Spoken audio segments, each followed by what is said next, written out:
This is a presentation of Northeast Streaming Sports. Pressure, two inside backers come down the sideline. Romeo Dobbs a touchdown. Hang on. Love to Watson to a one-score game. Hey, this is Ahman Green, Green Bay Packers all-time leader in rusher. Bill, the Packer fan and Packer owner, Nick. They run a website for Packer news and updates, and I know Packer news hasn't been so great lately because we got some players that are not Packers anymore that you loved at one time, but you might hate a little bit right now. Two great running backs. We have a competent offensive line. He's saying that he felt in November and December that they didn't want him back. Get a little safety in that position. Either we go. There's no reason to believe we can't return, but. And they came out, there's a couple guys that came out and said that Rodgers is telling the solution of it and don't let them go for anything under than one. And you know what, Packer fans? The Bears still suck. So go Pack Go, and good luck to Bill and Nick, their website, and their Packer news. Talk to you later. It's a lot easier to come in and skip doing mop-up duty, but he threw the ball off. He kind of looked like Aaron Rodgers the way he was throwing the ball sidearm and just flicking the ribs and the ball was just jumping out of his hand. Agreed. Hey everybody, this is Gerhard de Beer, former Green Bay Packer offensive lineman, and you're watching Frozen Tundra Network with Bill the Packer fan and Packer owner Nick. What up everybody, welcome to the Frozen Tundra Network, and we are very close to the draft now, and I mean very close. Almost days feels away. like we're there right now. 5 days to go. Today we got a good show for you. It's mainly going to be some Packer stuff. There is something that I wanted to talk about first, though, because there is a Lions fan out there that is crying profusely about how the Packers had a better draft than the Lions. So, we're going to go ahead and start off with that. Ken, why don't you take us off with what you think on that question that was abysmal for Lions fans to ask? Oh, absolutely. As soon as it got put out there in the poll, almost everybody was saying that Green Bay had the better draft. And yeah, they did have a very good front part of their draft, but we knocked it out of the park the entire way through. We got fucking gems all the way in the 7th fucking round that people were saying should have been first-round picks in Dontavian Wicks. So, I think the results are speaking for themselves and showing that that wasn't the best stance to try to make. Yeah, something that I never understand about Lions fans is when they try to say, like, oh, well, was Gibbs still a reach? Well, Gibbs was still projected in the 2nd round, so that means, yes, he was still a reach when you got him. You went way further than you needed to draft him. That is what a reach is. Now, is he better than people expected him to be? Yes, from where he was drafted, absolutely. But that doesn't mean that he wasn't a reach. If you could have got him in the 2nd round and you traded up to get him in the 1st round, that means that he was a reach. That's how that goes. See what I'm saying? That's like, well, Love still a reach? Yes, Jordan Love was still a reach at the time. Just do it in layman's terms. Justin Fields was a reach.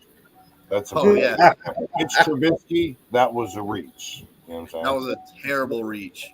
Who's the Facebook user, man? I want to know what.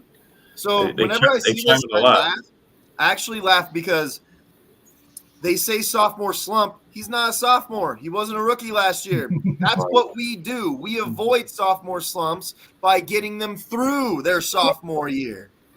Crazy, right? Just like Aaron Rodgers torched the league his sophomore slump year, right? So these dudes are tripping. And why am I? Nice hat, Nick. I'm going to go. Lakers are going to have 32 free throws tonight, and the Nuggets will have 17. Boom. Awesome crew. You already know it. What's up, guys? You got more wide receiver threes than any other team for sure. Oh, my God. I don't know about that. That's why we have 4 possible number 1 receivers. Yeah, I just don't even get these people. Well, it could be the Lions. You got 1 receiver, and after that, you're the best wide receiver 3 team in the league, then, man, because our quarterback had 4,200 yards and 30 touchdowns. I mean, what the fuck? Went to the playoffs. It's sad that a bunch of wide receiver threes busted our fucking division's ass last year. Yeah. So if that's what you got to hold your hat on, I mean, I don't know what to say, bro. Clueless. Must be a Bear fan. This is a good one right here. We got good 1s and 2s. I agree. It's almost like we have too many 2s. So this person's trying to call them threes. They're not. I feel It's like Rob Haspels is actually saying that. Oh, is it Haspels? Yeah. Oh, Yeah, the was I Vikings. earlier? The I was at Vikings are going to the basement. I was at the gym earlier, so sorry I couldn't make your show. Last week I would have if you would have put on a show. No. Well, see, the thing about it, if the Lions had such a good draft, I can have something like this. All the wide receivers and tight ends under contract, we've got them under $12.3 million. It just don't happen overnight. That's called drafting well. Yeah. Caught drafting real well. Well too, bro. Good to see you. So the thing for me is, so we start off with Lucas Van Ness, right? That might not have been the greatest, flashiest first-round pick that there was this last year, but just like Rashawn Gary, they'll see in a few years exactly why we drafted. Progress. Yep, and this new defensive scheme is really going to blow him up. So yeah, they're gonna find out this year, I think. I don't think there's anyone in the league that say that Luke Musgrave was not a great pick in the second round when we got him. Yeah, right. I mean, that guy is. Kraft's no slouch either. He filled in great for Musgrave when Musgrave went down. Kraft filled in. Yeah. But in the second round, after we got Musgrave, and everybody was saying how good of a pick that was, we then got Jaden Reed, who people were then saying, like, wow, you know what? Where do you guys – he actually might be a steal, kind of like a Romeo Doubs pick. Because when we got Romeo Doubs from Nevada, I remember people being like, actually, that guy looks like he's pretty good. That could be a sneaky good pick. Jaden Reed's – that was a gem right there, right? Yeah, it is. Because I think he was actually projected third round, wasn't he? As high as third round, and we got him in the second round instead. He was worth a first round pick to me. His production that he had balled out like a first rounder. Sure. And so who did we get with our third round pick though? We got Tucker Kraft. And I remember once again, I remember throughout the draft, people weren't like, oh, that was a bad pick. People were more so like, that's kind of like a sneaky under the radar pick that you're making with these guys. Double up, man. Double up. So Tucker Kraft has proven himself to me to be a great backup tight end. He could even be a number one tight end for other teams. Oh, absolutely. When he filled in for Musgrave there, he was very dominating. And then that's not even talking about his mentality that he went out and told everybody, which I like to see that. Yeah. So he talked the talk when he walked the walk is what basically. Yep. I'm going to bring up a very under the radar guy in Colby Wooden. Whenever he was on the field, which was very, very rarely, I thought that he produced. I remember hearing his name being like, oh, shit, that's that new guy we got, huh? But he wasn't on the field very much. So luckily for Devontae Wyatt, he actually started to progress, or else Wooden might have taken a lot of his minutes. You know what I mean? What's up, A-Dub? What about Carl Brooks? Carl Brooks, another guy, interior lineman that really could have started stealing minutes if guys like Devontae Wyatt and Slayton weren't getting the production that we needed from them, right? So fifth round, we actually made this is what I fear for teams this year making their first round QB picks, because we got this guy in the fifth round, and I think Sean Clifford could be a starter eventually for someone. I really think he could. So you're saying you want to trade him off to Chicago? No, because I don't want Chicago to actually be good. Yeah, I think what's going to happen, what they're going to do is they're going to draft another quarterback, and they're show Clifford off in this preseason games. And they're going to make him play quite a bit and show him up so they can use him for trade bait and retool up on a new quarterback. So I actually think I'm going to make this comparison, and it's not because when he throws the ball, this is what people say. I'm talking about the way that Brett Favre came into the league. I could kind of see Sean Clifford starting to get more recognition, starting to get more teams interested, kind of like how the Falcons weren't really going to be utilizing Brett Favre. But you know what? Ron Wolf looked at the guy and went, I want that guy if you guys don't want him. He could be pretty good. I think Sean Clifford could be a poachable guy from our roster eventually if he keeps playing the way that he was in the last preseason. That guy's got a hell of an arm. I'd love to see us trading quarterbacks like we did in the Favre era. Yeah. And one thing now we have 17 games. Pretty soon we'll be going 18 games. and you're gonna need two quarterbacks. And these days you need two quarterbacks anyways. You got to have a good backup, reliable quarterback, and for cheap. You know, that's the solution to going to more games. Is you just have multiple players play certain positions. You got two quarterbacks, two starting quarterbacks. And not just that, another thing you could think about, you just might see another spot open in the playoffs too. Yeah. So with the 18 games, with how this team is, the trajectory of this young, amazing Packers team that we got right now, we might need a good backup for like the last 3 games of the season. We're smoking the division again. It might really happen. Not just a backup, but you got to have rotational pieces for a lot of positions on the Which field. is why we desperately need another linebacker. Like Quay Walker, I believe, is going to be the guy to be the anchor for this defense. But you got to have another. I mean, Isaiah McDuffie, fine. But Isaiah McDuffie, even in his limited minutes, gets hurt somehow. You know what I mean? Like he'll play. Oh, Isaiah McDuffie's in, right? He only had 5% of snaps last week. This week he's getting 10% of snaps, and then he gets hurt. Dude, this happens to the guy all the time for some reason. Yeah. So we definitely need. We even tried out the special team guy Eric Wilson at a time. Yeah. So I'm not. The more I watch about Jeremiah Trotter, as much as I really liked him early on, I'm starting to see a lot of flaws. He actually kind of looks like Kamal Martin to me. And I think John Dorn's favorite player, Kamal Martin, he knows how that went. Yeah. I got a jersey and fucking no shit. May as well let us hold Edgar and Cooper out of Texas A&M fall. Use for a rag now. Yeah, what do you guys think about Edgar and Cooper? Changing oil, wiping hands. Fuck yeah.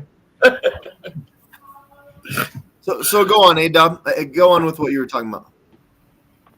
Yeah, I'm just mentioning Edgar and Cooper as another linebacker I had my eyes on. Yeah, I've done a few mock drafts to where there's a possibility he could fall to us in the second round. That'd be a time where you can get him, or even Peyton Wilson out of North Carolina State. When I look at Edgar and Cooper, though, to me he seems to have a better overall balanced game as a linebacker. Whereas the more I watch Jeremiah Trotter, the more it looks like he's just really fast and he's not really like excelling in anything else. I heard that he over pursues his when he tackles, he over pursues. He had a lot of missed tackles last year. There was a lot of highlights of him missing tackles. So, and I think you're right. I don't think it's that he can't tackle. Like, these are professional guys. You know what I mean? I think it's more so that he over pursues and he gets there so fast that he doesn't. You know, he's already past the guy by the time he's like. So I don't know. Someone may get him and he may be great. I may be wrong, but the more I watch his highlights on TikTok and YouTube, I'm just like, I'm not sure anymore. I'm not 100% sure. And with this new defense, we got to get people that can tackle. The first thing they got to look for is their tackling. Are they good? If they're not good, let them go. I don't care. Well, that's why we're going to get Dijon Mustard. He's fast and he can tackle. That guy can tackle, man. I hope we get him. Let's hope we get him. When I was watching highlights a few weeks ago, I was sitting there thinking, like, why doesn't he play safety? I think he'd be a better safety. That's what a lot of the analysts are saying, that the teams are looking at him as is either a slot corner or safety. See, that's what people are saying. Get he's got the team and making him a safety, make him a box safety. He's going to be gone before our 25th pick. He's not going to be there at 25. He's not we'll move up. We got plenty of ammo to move up. Yeah, that's what we need to do. We want him. We have to go get him. John, you're saying if we draft Cooper, that's what you think. Okay. So instead of bringing Savage back, you know, if we get Cooper and make him play that role, I can see him being like Micah Hyde came into the league as a cornerback, and he eventually turned into a nickel safety. You know what I mean? So it could be one of those situations. And Micah Hyde was great for our defense. He was wonderful. Yeah. So let's move on to our 5th round pick. We had Dontavian Wicks, who first half of the season, most people are like, I don't even know who you're talking about. Second half of the season, people are like, oh, damn, that guy's kind of good. So that's all the way. I have yet to find a guy that was just a drastically bad pick so far in this whole thing. Carl Brooks was in the 6th round. He was very productive when he was in the game. The best draft pick of the 2023 draft for the Packers. 6th round, number 207 pick, Anders Carlson from Auburn. Woo! Yeah. Rob's favorite player. He was saying that he was going to get a Carlson tattoo this offseason. Bet money on it. Bet money on it. I dare you. So I'm going to go ahead and say this, realistically, was by far the best pick we had. In the 7th pick, 232nd pick overall, we picked up Carrington Valentine from Kentucky. 7th round. Oh, yeah. I absolutely love this kid. With what he showed when he was filling in for all the injuries we had in the cornerback room, I am more than fine if we don't end up drafting a cornerback this year and roll with him as our starting corner alongside Alexander. Yeah. So even in the 7th, I just went 7 rounds, and I'm finding a body of work that the Packers put together in this draft that looks good from top to bottom. Now, here's where it gets at the back end of the 7th round. After that, Lou Nichols, the running back from Central Michigan. That's a practice squad guy, obviously. We did get Anthony Johnson Jr., though, from Iowa State in the 7th round. They actually got him a starter right now. That's what they got him a starter right now. That's actually not a dude. He had many bright spots, moments last year. So, and then after that, Grant DeBose, who, that's a practice squad receiver for us, obviously. We haven't seen a lot from him. So, but see what I'm saying? You have to go to the very back end of the 7th round just to find anybody that's like, well, that's our practice squad guy, because we have 2 starters right now that were in the 7th round. We got Valentine and Johnson Jr. So can you guys tell me, and I'm not saying you guys on the panel, can the Lions fans tell me why it's crazy to think that the Packers had a better overall draft than them? They're just reaching. They just want to have, because they never had. This was probably the best draft they've had in a while. If there's an argument they'll make about them having a better draft, is the kind of productivity they got out of their out of the draft class, like guys like Jamar Gibbs, Sam Laporta. It's too bad Gibbs don't know how to show up on game day. It's fucking and Brian Branch championship games. And then the other starters they got being Brian Branch and Jack Campbell. Oh, Branch! Isn't that when Reed carried him into the end zone? Branch on his back, Reed's carrying him right in the end zone. Yeah, I remember that. And then we gave the Bears our safety that gets carried in the end zone. Yeah. Oh my God. The Gary work in progress. I remember that. I hated that pick. I absolutely hated the Rashawn Gary pick. I love it now, though. I love that pick now. So. People think, oh, he only got 9.5 sacks last year, but people don't realize that actually he was on a snap count for probably a good chunk of the first half of the season. Yeah, they totally let him go, and they're gonna make Rashawn Gary a pure DN pass rusher, and he's gonna kill quarterbacks. Van Ness, oh my God, and Lucas Van Ness and Preston Smith are gonna be DNs now. Yeah. Hatley said that he wants this defense to be aggressive and turnover. He wants to be number 1 turnover machine, man. That's what he wants. I like it. And I'm sure the secondary we pick up in the draft are going to be guys that you depend on as ball hogs in the secondary. Like, we didn't get many turnovers off of most teams on defense last season. They're hoping to change that this year. In the first half of the season, we weren't creating turnovers at all. Second half of the season, in fact, you know what? I'll say the last quarter of the season, we started to force a lot of turnovers when we were getting towards the playoffs. But overall, you're right. I mean, we were anemic when it came to turnovers. Well, when you had the defensive backs playing in the parking lot, it makes sense of why we weren't getting any fucking turnovers. Yeah. How can you jump a route when you're 15 yards off the line of scrimmage to start? Exactly. How can you stop a 3rd and 5 if you're 10 yards, back, giving a guy a 10-yard cushion? I mean, it's ridiculous. What do you think about Alexander coming in and off-season workouts, man? It's an inspirational totally thing. says Like, it clearly says enough that this team is fully on board with the changes that are being made. Exactly. So Jason, I've actually heard this many times before. Every time I hear before the season starts that we have such a tough schedule, we always play pretty well, like every single time that happens. So I don't really care about strength of schedule these days. We're in a position that we are supposed to propel within these next couple of years, like, you know, as one of the contenders. So I don't care how difficult our schedule is. If we're good enough, we're going to win no matter what, and we need to win, right? So I don't. As long as we keep playing like we did against the Dallas, we'll be fine, man. One game at a time, man. Just one game at a time. I saw two different teams last year that made me happy about where we're going. The Chiefs game, I saw a gritty, hard-nosed defense finally show up for once and stop a good offense. I watched us cram the ball, running the ball all game and opening up the play action for Jordan Love, who had a great game. And then the Dallas game was completely different. It was no-fly zone type shit with dude, Aaron Jones is just the cowboy killer, man. We were just like, if it works, just keep working with it. You know what I mean? Jordan Love do no wrong that game. Everybody was open. I mean, so I saw the fast, high-powered offense type game against the Cowboys, and then I saw the balanced, you know, well-balanced, like hard-nosed defense type game against the Chiefs. So if we can, and I'm going to say this right now, I think they were actually the better team playing against the 49ers. They were the better team that day. Okay, yeah. Well, you know what? I have yet to see the Lions do jack shit except for last year, so I'm willing to bet. What do you wonder? Yeah, but he's got a point. The Lions have a tougher schedule than us because they got a first-place schedule.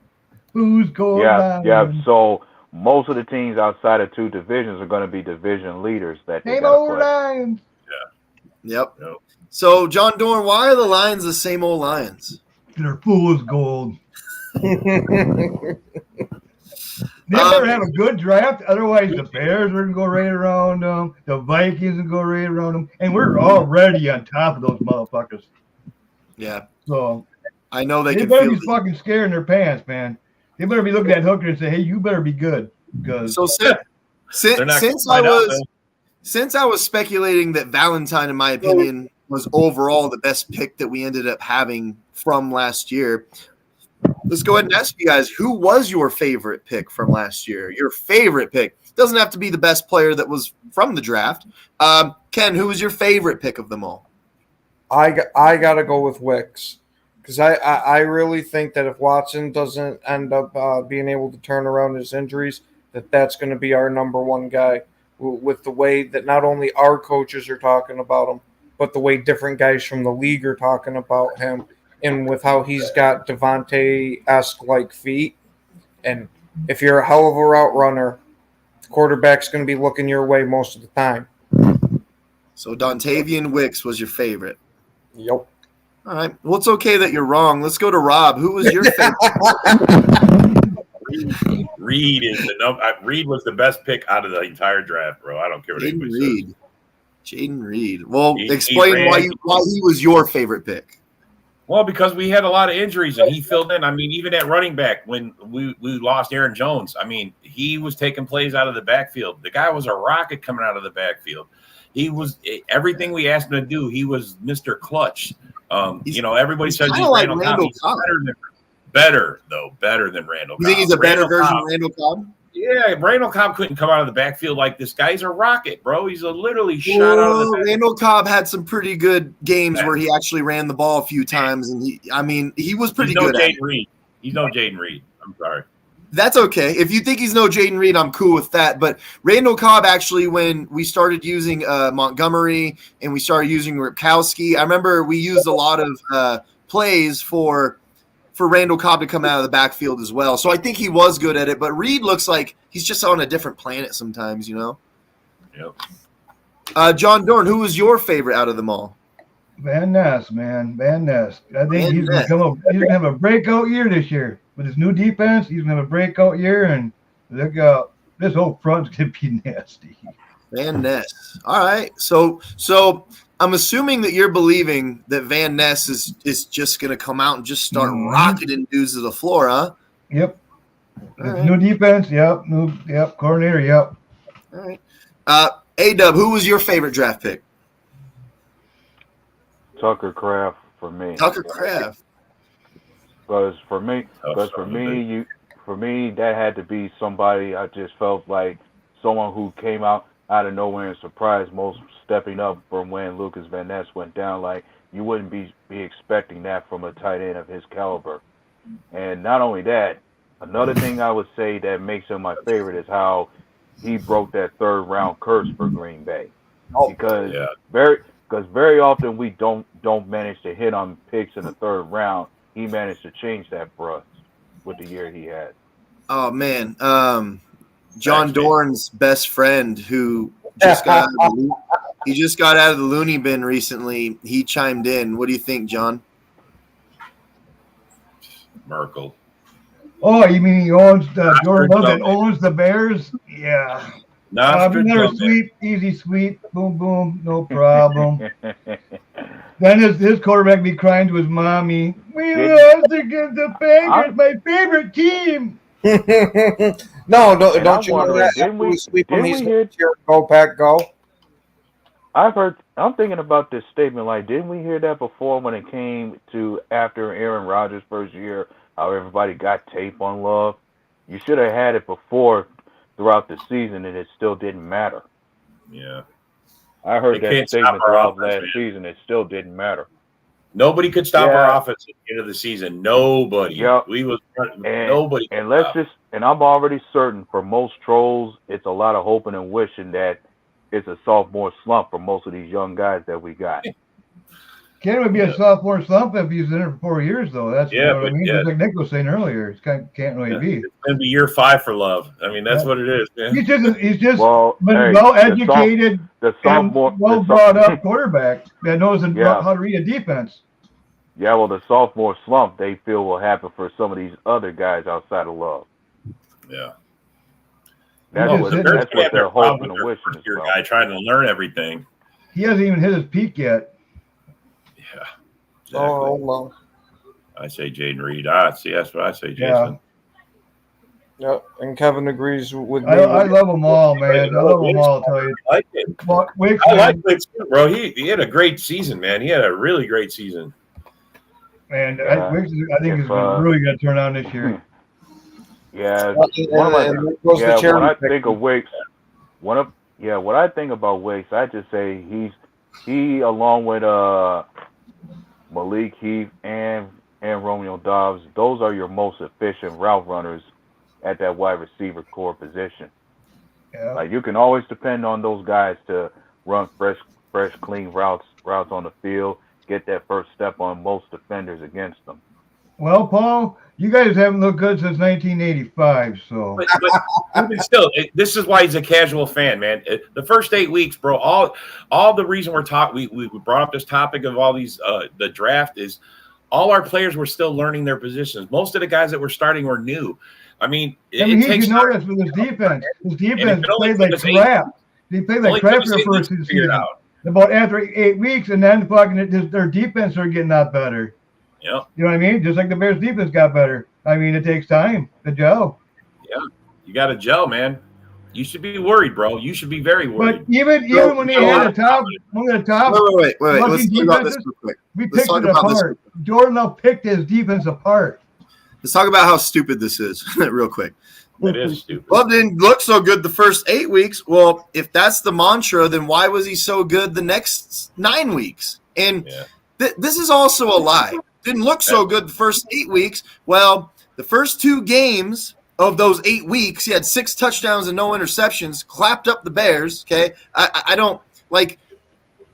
He would be Bears' best fucking quarterback. 30 points on the Bears. 30 points on the Bears week 1. And then the third game, the third week, he came back down, what was it, 16-0 in the fourth quarter?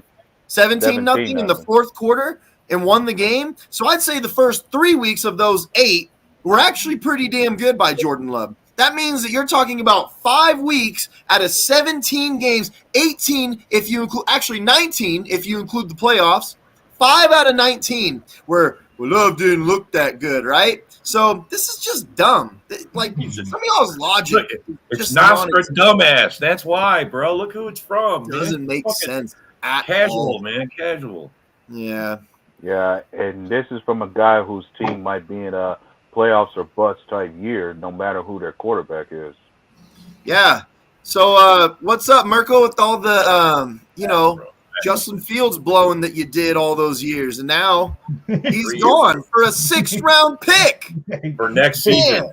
So you're telling me that if I recall, he went to church and had a prayer said that the Bears don't get Caleb Williams because he doesn't like having a diva type guy for a quarterback in Chicago.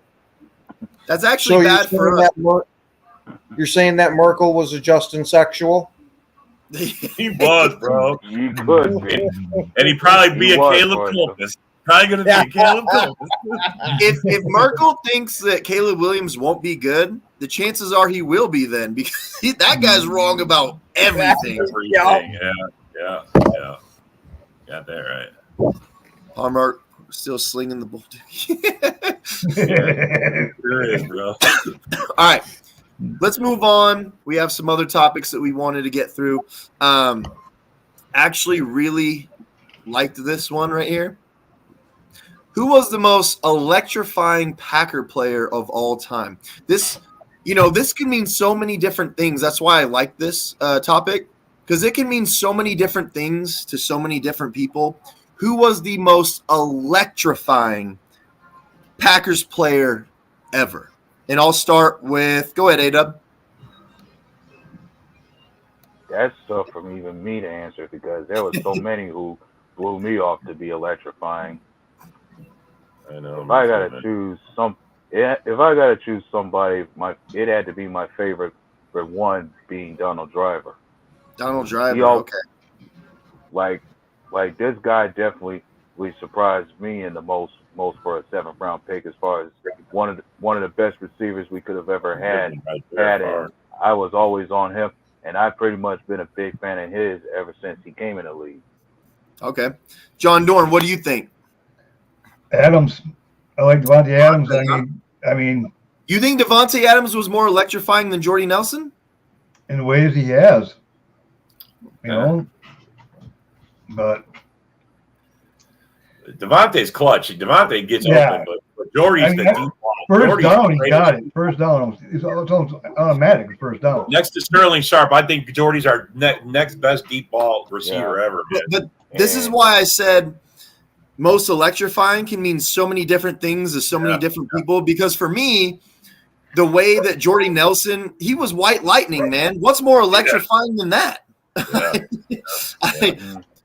For me, it was the way that Jordy Nelson caught the ball, did his routes, burned dudes. Like, to me, that's what electrifying was. Whereas Devontae Adams was kind of more so like a Donald Driver guy with a great route tree, much better overall wide receiver, right? Like, he could do a plethora of things, although Jordy had a pretty good route tree too. My point is, like, I get what you're saying, John Dorn. You're taking it more so like who was better, who did more, like who was more electrifying to you in that way, right? Well, more, getting the first downs. I mean, he was clutch on first downs. Bam, it's almost automatic, Automatic. And my thing with Driver is he still holds plenty of wide receiver records for us. Yeah.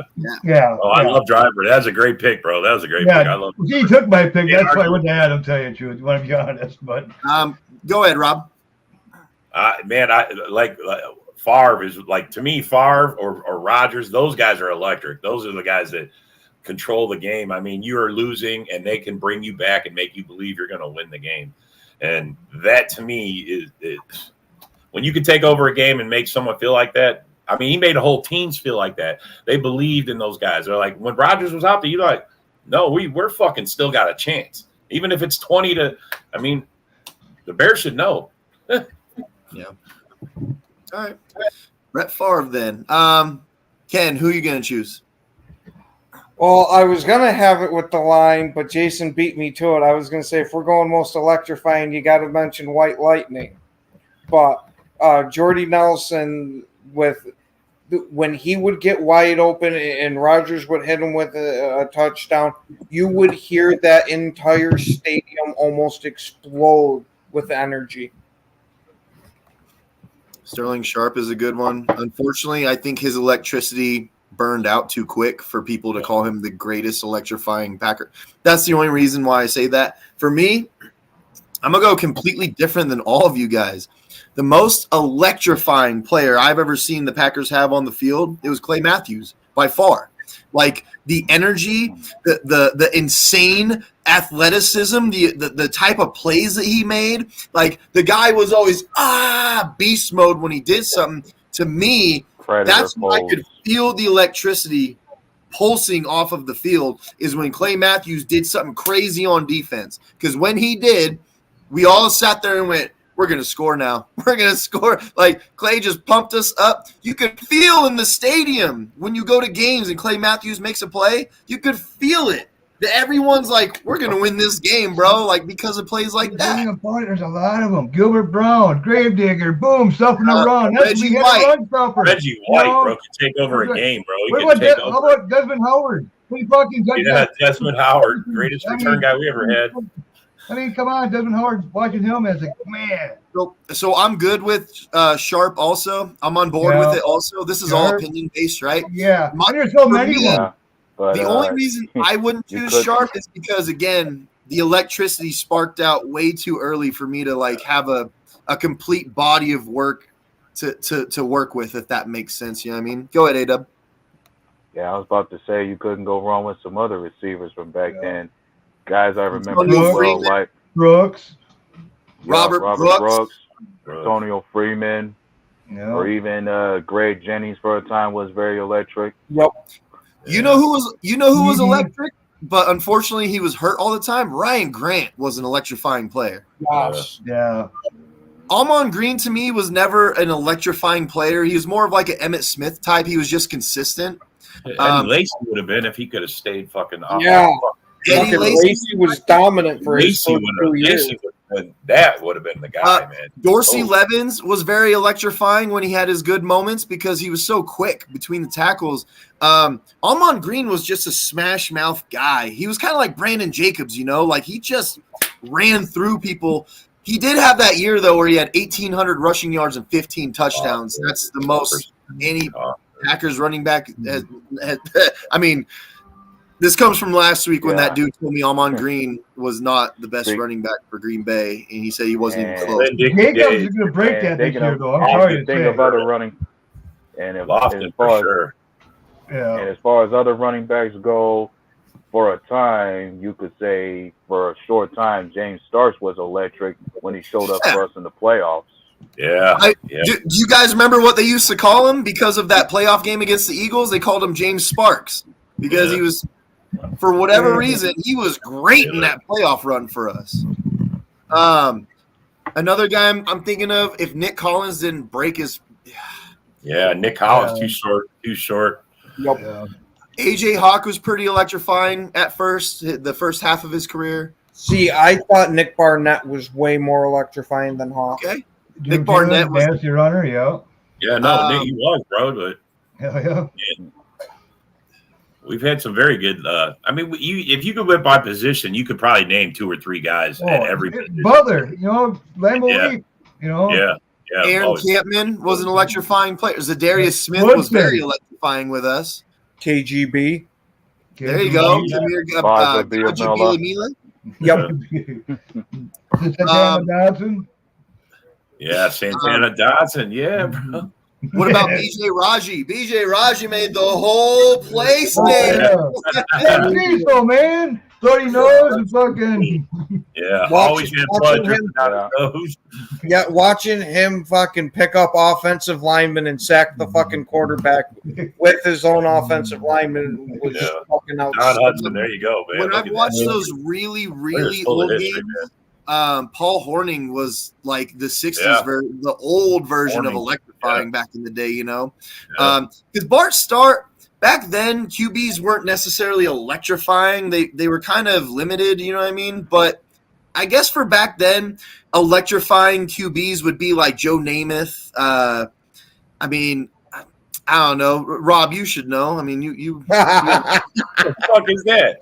There's a lot of – dude, I mean, that's what you could go back to a lot. I mean, even Bart Starr, in Super Bowl one, he throwing to Max McGee. I guess we just don't have the swag back then that they do now. Like the quarterbacks are so. It's just more, I guess. It's just more gratifying. Yeah, social media today, man. Got social media today. Everybody's got swag and shit. Yeah, to me, it was almost back then. Quarterbacks had more like a militaristic style, to where you got to be the more clean type. Yes, of thing. coach. Okay, coach. I'm gonna do exactly what you asked me to, coach. Now it's like, bro, I know what I'm doing. You drafted me for a reason. Talk to my agent. You want to talk to me? And this is the most electrifying Packer of all time. I did like the Devontae Adams one a lot. For whatever reason, though, I just kept thinking White Lightning. So that's the only reason why I was like, I mean, that's a hard one for me. You know what I mean? Devontae Adams is amazing, though. Yeah. You're right. Sterling Sharp. Darren Sharper was electrifying on the field. He, I know nobody likes talking about him anymore, but dude, talk about a guy that would take your head off, and he was a great ball hawk, man. Clinton Dix even had some moments. He had some electricity. He had some moments. He had moments. Now you're gonna next year's game. Kevin King had some moments too, bro. Kevin King, and I just said so did Al Harris. Al Harris. Yeah, Al Harris, the best ever. We're gonna win. We're gonna get the ball and score. Oh yeah, Mike McKenzie and Al Harris. That was electricity throughout the field. That duo, man. Oh yeah, but Atari Bigby before they had changed the helmet to helmet rule, where he just popped guys right under the chin with the crown of his helmet, and those some bitches would not want to play anymore. I mean, granted, they're massively concussed, you can see why, but back then that was part of the game. Yeah. Someone just said, okay, real quick, I'm gonna say this first before I get to this next part. When I think of electricity right now, today on the team right now, I think of Jair Alexander. How much more attitude can you get in a player? How much more trash talk can you get from a guy? How much more shut Justin Jefferson down, do his gritty on him, and make sure that he's demoralized? To me, that's some electricity. Yeah, I kind of got to bounce off your point of the Clay Matthews with Rashawn Gary. Because it seems when he makes a big play, that whole defense gets juiced right up. I definitely give Greg Jennings a lot of credit for that Super Bowl run. In fact, Donald Driver was at the tail end. I think Greg Jennings was easily our best receiver at that time. Oh, yeah. Yeah. We had a great receiver room like we do now. We had like a lot of guys you could count on, like James Jones, Jordy Nelson, Greg Jennings, Donald Driver. You just had a plethora of guys. But I think Greg Jennings was easily our best receiver when we won the Super Bowl. Yeah. Mm-hmm. Oh, see, he says James Jones was a baller. Yeah. Bringing out the hoodie. God, dude, he was just like he's kind of like an Alex Caruso. He's like a cult following fan favorite kind of guy. James Jones could do no wrong. You know what I mean? Like, I always really liked that guy. Yeah. And Chuck Cecil. 26, Chuck Cecil. And then I'm thinking, and then when I think about that core, I'd say if he didn't get hurt in a bad way, Jermichael Finley was electrifying. Oh yeah. Yeah. I got electrifying for you guys. Desmond Howard. Yeah. Mm-hmm. Keith Jackson. Or yeah, I'm gonna go with Desmond Howard because I was gonna say, he's electric in that same way that Devin Hester was. He didn't play very long though. Devin Hester played for an eternity. So look, hold on. I got one last one that we probably forgot about, and it's the punt returner, Will Blackman. Okay. Will Blackman, he played cornerback. Yep. And then, but him as a punt returner, that dude was absolutely outstanding. Couldn't return kicks for that, but punts, he was one of the better ones at that time. So someone said Kevin King, which reminds me, Ken's good friend, Dominic LeBron something, is a Falcons fan, and they picked up Kevin King. Huh? That's just his name is Dominic LeBron. Oh, okay. Dominic LeBron. on the DL, his team picked up Kevin King. They brought him back. I was like, why? Well, if they use him only in the red zone, it'll actually be a smart move. But if they use him anywhere inside the fucking 20s after watching the fucking shit he put on tape for us, they're stupid. Yeah. Oh my God. We talked about this a lot lately. This one hurts all the time when we think about our draft Hurts in more ways than one. The good thing I will say about this is I think we got rid of Ted Thompson after that year. That was the last mistake he got to make. Good.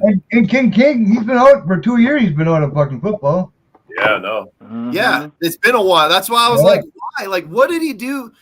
Is he holding your owner for ransom? Like, what is the deal here? Well, he's holding the owner, but it's not for ransom. I'd say if the Falcons are smart, King better be a death piece at best for them.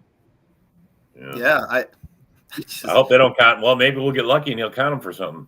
It didn't make sense to me at all. I don't. Maybe he's been doing workouts that we don't see. You know what I mean? And maybe he's making progress. But I will never forget that as long as if you just run a straight line, you're good if he's guarding you. Like that's all you have to do is just run a straight line, and Kevin King is done.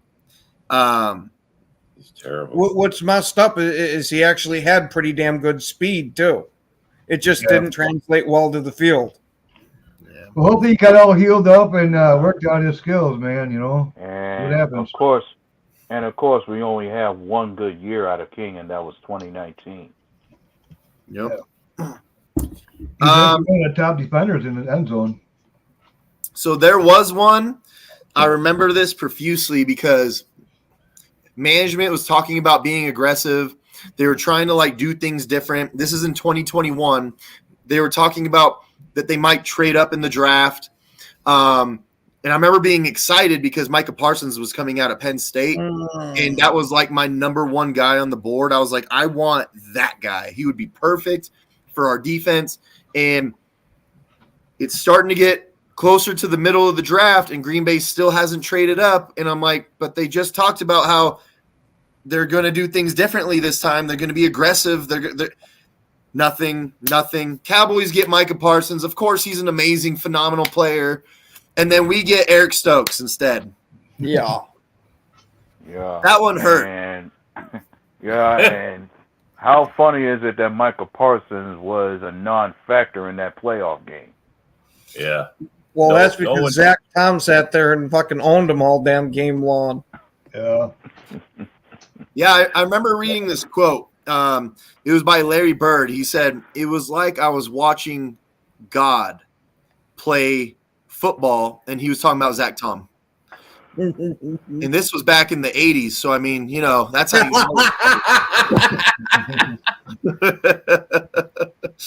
Yeah, we've talked about the Casey Hayward and the Micah Hyde thing. That all sucked. Management, you know who ruined all that was Demarius Randall and Quentin Rollins. Management decided to just get rid of all our DBs at that point. They were like, dude, we need to redo this whole thing. When really, you could have kept Casey Hayward. You could have kept Micah Parsons, who ended up being two of the best DBs in the whole league. Yeah, Micah Hyde. Or Micah Hyde. I said Micah Parsons. Shit. That's how much it bothers me that we didn't get Micah Parsons. Well, you hear he wants to return kicks now, too? What? Yeah, I swear to God. He's trying to talk the Cowboys special teams into letting him return kicks with this new rule.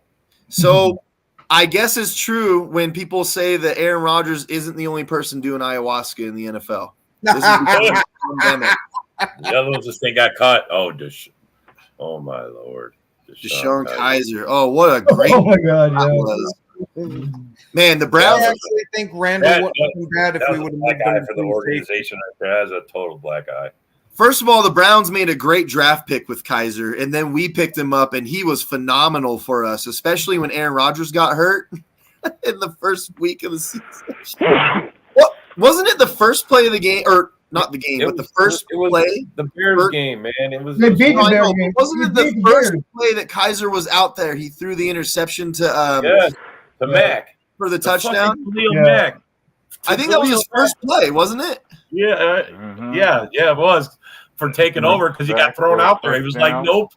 He got literally thrown out there. Rodgers got knocked the fuck out. I remember looking at my wife going, well, let's see what he can do because I have no clue what he is.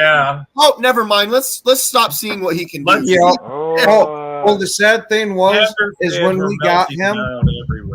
Yeah, when we got him, I thought, oh, we got us a nice backup. He'll get to develop under Rodgers. We'll have a good security blanket. Saw that and wanted to puke.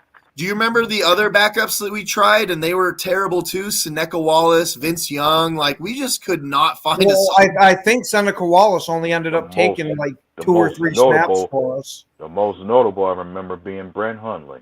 Oh God, he was actually decent though. He wasn't a horrible backup. He won us a few games when Rodgers broke his collarbone. That just proved it. Yeah. The funny thing is, some people try to compare him to Jordan Love. No, my God, it's not even. That's not even close. Matt Flynn, baby, that's right. Yeah, I fucking love Matt. Oh, here's a good one. Matt Flynn, that was a good backup. Yeah, the Lions killer. Fucking Doug Peterson was a great backup forever. He wasn't just the Lion killer; he was also the Cowboy killer. He came in when we were getting trounced. It was 24-3. We were losing. At halftime, he came in because Rodgers got hurt, and we ended up winning like 36 or 35-34 or something like that. And it was because Matt Flynn flung the ball. But the game John's talking about, he threw 6 touchdowns against the Lions.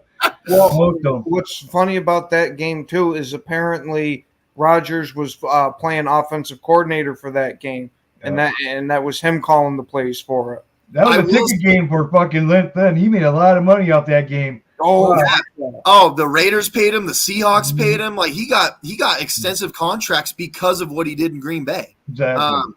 It doesn't shock me that Rodgers was calling plays though, because as terrible as Zach Wilson is, I at least did see improvement for the first time ever with Rodgers helping him out. Like.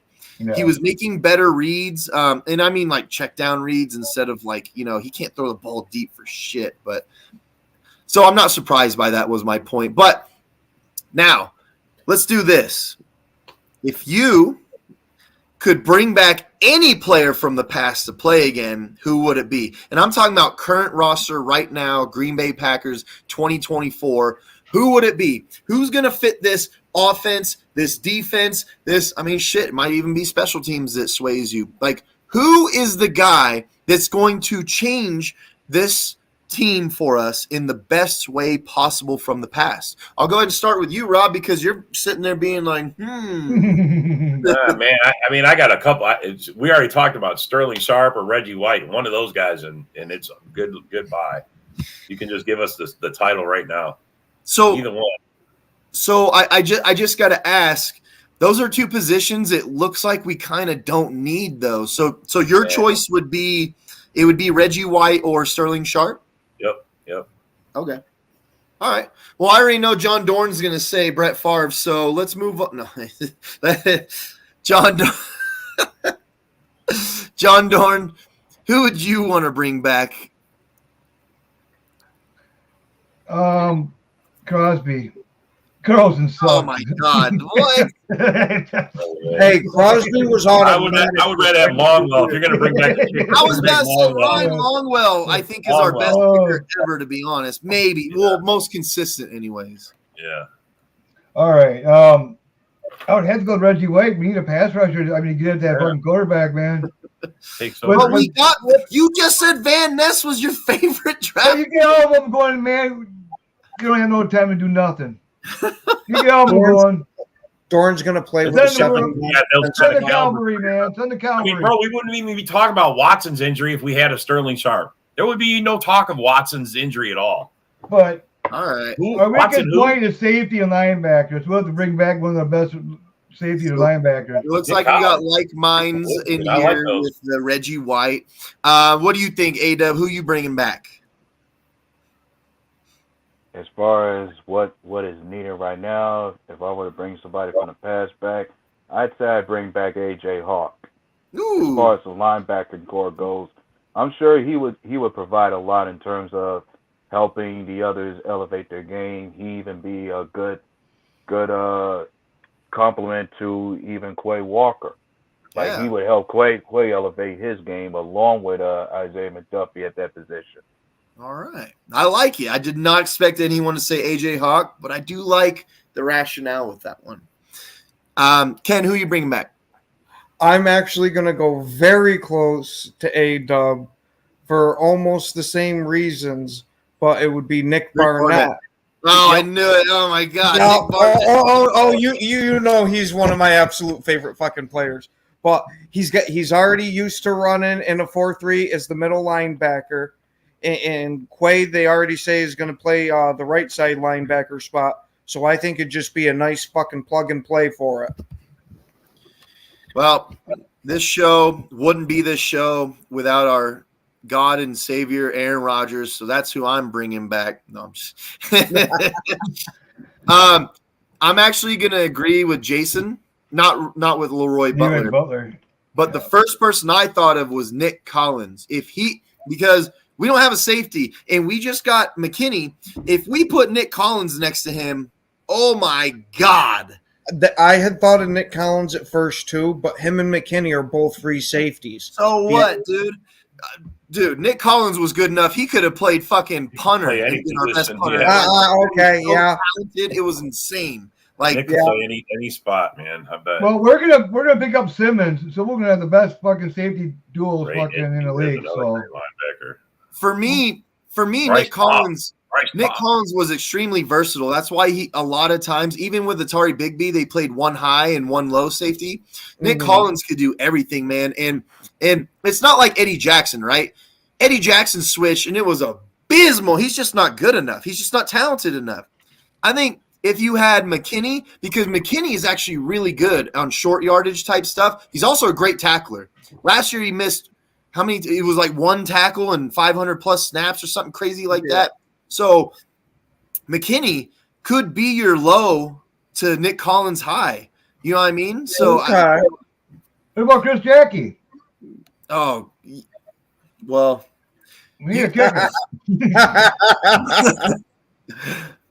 Nick's gonna reserve judgment on that one. Shout out to Chris. They got issues. Chris Jackie was an amazing picker. I love you, man. If I could bring back a guy to be Michael Weish, boom! Michael Weish, there you go. There's a few. Frankie bag of donuts. Let's do it. The only reason why I'm not bringing back a receiver we need a center. I think it'd be confusing if we had a wide receiver as good as like Sterling Sharp or Jordy Nelson right now. Like I think we wouldn't know what to do at this point with all that. Healthy Bakhtiari. Bakhtiari, okay. A healthy one. A healthy one? That would help. A healthy one. That would help. First couple year healthy Bakhtiari. That would be great. What about Tauscher? Tauschner? Okay. Yeah. We've had a lot of good linemen that we could bring back for sure. Yeah. David might be the best one we ever had. It's arguable though. I mean, shit. To be honest, why not bring back BJ Raji? We could use him on this team. Oh yeah. Could you imagine him paired next to fucking Kenny Clark? The amount of disruption that would happen there. Chad Clifton. So the correct answer is Nick Collins. Because multiple people already said Nick Collins, and because I chose Nick Collins. So I think it's the latter one that matters the most. Yeah, keep it real, Nick. It's all about you. They are good. They are good. Almon Green said so. Oh, that's who I'm bringing back. Almon Green. Almon Green. Yeah. And I'm bringing back Cheeseburger Eddie. So we reached. Can I bring Martin back? I got his jersey. John Dorn's bringing back Kamal Martin. Let's be honest. Kevin King for you. Everybody that watched the Frozen Tundra Network, be here Monday. We have a former athlete who was bound to go pro. It went tragic for him. Let's hear his story. Even I haven't heard the story from his own mouth. It's always been from everyone else. It's going to be a really, really good show. And I hope that you're all there to talk to someone that knows exactly what he's talking about when it comes to not the NFL draft, but professional sports drafting. All right. So everybody have a great rest of your day. Have a great weekend and go Pack. Go, baby. Frozen Tundra Network.